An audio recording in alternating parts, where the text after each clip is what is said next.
Keraguan publik terhadap penyelenggaraan pemilu 2024 yang bersih masih terus bergema. Tidak hanya dari masyarakat, tapi kecurigaan sesama pasangan calon presiden calon wakil presiden. Bahkan Capres nomor urut 3 Ganjar Pranowo menyebut tim pemenangan nasional Ganjar Mahfud kini tengah mengumpulkan bukti-bukti dugaan kecurangan pemilu.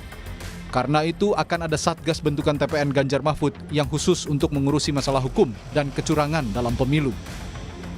Ya, timnya sedang bekerja, tapi kita serahkan pada penyelenggara pemilu. Tentu saja dengan situasi seperti ini kita mesti prepare, TPN menyiapkan lembaga yang bisa mengurus hal-hal yang tidak kita inginkan sebagai sebuah bentuk antisipasi. Dan mudah-mudahan dengan kondisi-kondisi ini semua akan kembali pada jalan yang benar. Tim kampanye nasional Capres-Cawapres Prabowo Subianto Gibran Rakabuming Raka pun mengungkap ada indikasi dugaan kecurangan pemilu terjadi saat penjabat Bupati Sorong yang diminta memenangkan salah satu pasangan calon. Iya, yang disorong. Ya, bagaimana mungkin seorang penjabat bupati ya diduga diminta memenangkan salah satu pasangan calon. Oke. Ya, itu kan bukti yang sampai saat ini belum secara substantif dibantah bahkan oleh Pak Menko Polhukam yang notabene juga cawapresnya Pak Ganjar. Jadi memang ini potensi pelanggaran ya bisa terjadi di mana-mana dan kita tentu mengantisipasi. Analis politik berpesan, potensi kecurangan dalam pemilu harus segera diantisipasi, terutama soal mobilisasi kekuatan yang seringkali menggunakan instrumen kekuatan negara. Pasalnya, hal ini dapat memicu konflik horizontal. Kalau kita bicara terkait dengan konteks kecurangan, kecurangan itu adalah sebuah praktik yang dilakukan secara tidak vulgar, tetapi kemudian dilakukan dengan cara-cara yang barangkali terstruktur, sistematis, tetapi tidak ditunjukkan di hadapan publik. Nah, terkait dengan hal itu, memang kecurangan ini yang kemudian berpotensi memunculkan dispute, memunculkan perselisihan yang justru bukan hanya pada level elit, tetapi pada level di akar rumput yang seringkali memicu konflik dan juga benturan antara kekuatan. Kekhawatiran publik akan penyelenggaraan pemilu 2024 yang tidak bersih, jujur, dan adil mesti segera dijawab. Tidak cukup dengan penegakan hukum, tetapi juga kesadaran elit untuk menjunjung etika dalam berpolitik. Tim Liputan, Kompas TV. Isu soal kecurangan di pemilu ini bahkan sudah gembar-gembor disampaikan sebelum pemilu 2024 ini dimulai. Nah, kemudian apakah nanti ini akan berimplikasi kepada publik? Implikasinya sejauh mana kita akan bahas sore hari ini di program Rumah Pemilu bersama dengan dosen pemilu Fakultas Hukum Universitas Indonesia, ada Titi Anggraini. Selamat sore, Mbak Titi, apa kabar? Selamat sore, Mbak Maidop. Alhamdulillah kabar baik, sehat-sehat ya Mbak. Mbak Titi, langsung saja, ini kalau misalnya kita bahas soal tudingan kecurangan pemilu, ini juga muncul, bahkan munculnya tudingan dari sesama paslon begitu. Menurut Anda, apakah implikasinya sampai ke publik? Atau implikasinya apa sampai kepada publik? Ya, betul sekali ya. Betul, soal dugaan kecurangan 2019, tetapi agak unik di 2019 ini karena eskalasinya langsung kencang di awal ya. Kencang di awal dalam artian para pasangan calon di awal penetapan pasangan calon itu langsung menyoroti potensi atau dugaan indikasi adanya kecurangan. Kalau kita ingat 2004 selesai pemilu itu eksesnya kemana-mana begitu ya. Gugatan perselisihan hasil di 2009 bahkan ada ketidakpercayaan yang kuat terhadap validitas daftar pemilih yang ditetapkan oleh KPU. Lalu di 2014-2019 kita juga mengetahui berujung kepada perselisihan hasil di Mahkamah Konstitusi. Nah, satu sisi ini ada hal yang baik ya, karena pengawasan di antara pasangan calon itu diharapkan bisa membuat kompetisi betul-betul berjalan dengan sesuai aturan main. Membawa hal-hal yang dulu praktiknya di ruang gelap itu ke dalam ruang yang terang dan dibongkar gitu ya. Karena para pasangan calon dan partai politik adalah pihak-pihak yang paling punya kapasitas untuk membongkar kecurangan. Mereka punya personel, punya sumber daya, punya anggaran, kekuatan, tenaga. Dan itu yang kadang-kadang tidak bisa dihadirkan oleh publik.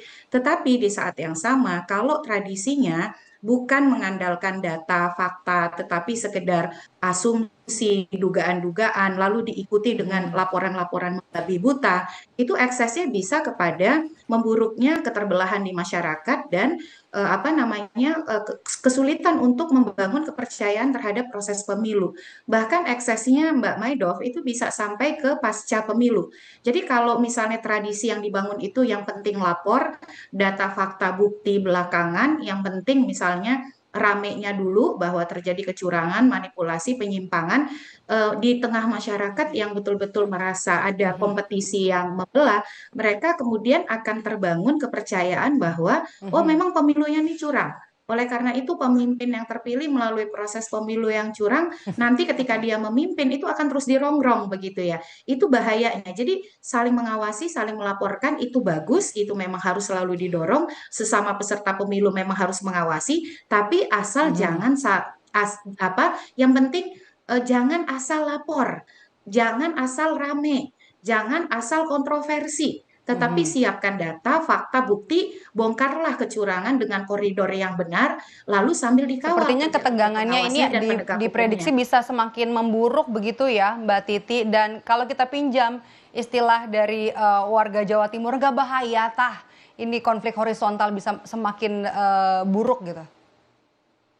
Iya, makanya tadi Mbak Maidov, kalau lapor disertai data, fakta, bukti, kan kalau melapor itu harus ada dua alat bukti yang cukup begitu. Jangan sekedar modal asumsi. Di saat yang sama, jangan mengintervensi pengawas dan penegak hukum. Mintalah mereka bekerja secara terbuka, transparan, akuntabel, sehingga semua publik bisa ikut mengawasi. Kalau prosesnya terbuka, profesional, akuntabel, berintegritas, publik jadi tahu gitu. Ketika melalui proses hukum dan ada putusan, publik bisa menerima. Jangan juga memprovokasi publik dengan asumsi dan pernyataan-pernyataan provokatif yang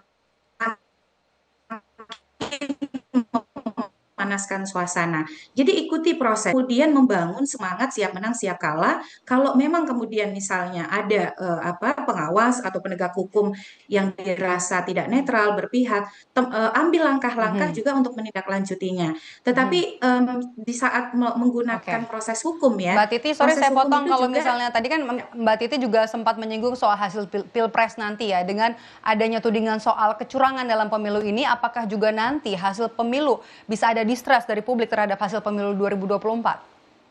Kalau ekses dari pemilu sebelum-sebelumnya, Mbak, itu ada. Contohnya, sampai hari ini masih ada pemilih yang menganggap kecurangan pemilu 2019 itu dikontribusikan oleh contoh kotak suara kardus begitu ya. Padahal antara kotak suara kardus dengan hasil pemilu itu tidak terhubung gitu ya. Ada proses yang berbeda. Tapi kalau narasinya terus diprovokasi, kecurangan dikontribusikan oleh kotak suara kardus, perubahan hasil, itu di tengah masyarakat yang terbelah, hal-hal yang sifatnya asumtif itu bisa diyakini sebagai sebuah kebenaran. Ingat bahwa kita berada di tengah masyarakat yang lebih mementingkan emosi daripada data, fakta, dan juga pembuktian. Oleh karena itu tadi ya, itikat baik, teladan dari para elit, dari para pasangan calon, dari para politisi itu penting.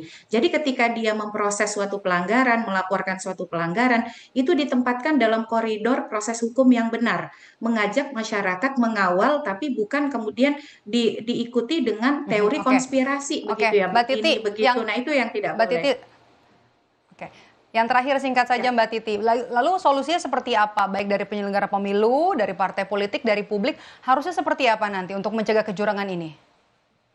Saya yakin Mbak, ke depan itu akan banjir seperti musim hujan laporan pelanggaran pemilu.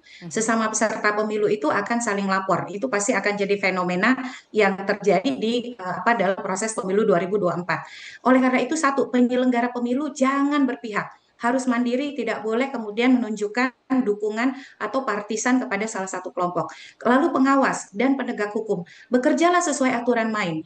Gunakanlah mekanisme penanganan pelanggaran secara terbuka, transparan, akuntabel, dan bersikaplah proporsional sesuai dengan prosedur aturan main. Jangan genit, jangan kemudian main mata, apalagi sampai membangun posisi yang berpihak atau ditangkap sebagai sesuatu yang partisan. Jadi berpegangan saja pada aturan main dan koridor hukum yang ada, Kalau memang publik melihat pengawas penegak hukum sudah bekerja dengan benar, maka masyarakat yang akan berada membela mereka begitu. Tapi kalau masyarakat melihat ada Oke. indikasi ketidaknetralan, itu akan memperburuk suasana. Di saat yang sama pasangan calon jangan ngomporin gitu. Kalau menggunakan langkah hukum, ya gunakan dengan baik, tidak perlu ditambah dengan provokasi-provokasi yang bisa makin membelah masyarakat kita. Oke, baik. Artinya penyelenggara pemilu jangan genit, lakukan saja pekerjaan sesuai dengan apa yang memang sudah sesuai dengan aturan, jangan larak-lirik begitu ya, supaya nanti hasil pemilu kita, pemilu 2024 juga bisa dipercaya, bebas dari segala bentuk kecurangan. Terima kasih dosen pemilu FH UI, Mbak Titi Anggrani sudah bergabung bersama kami di program Rumah Pemilu. Saya selalu, Mbak Titi. Dan usai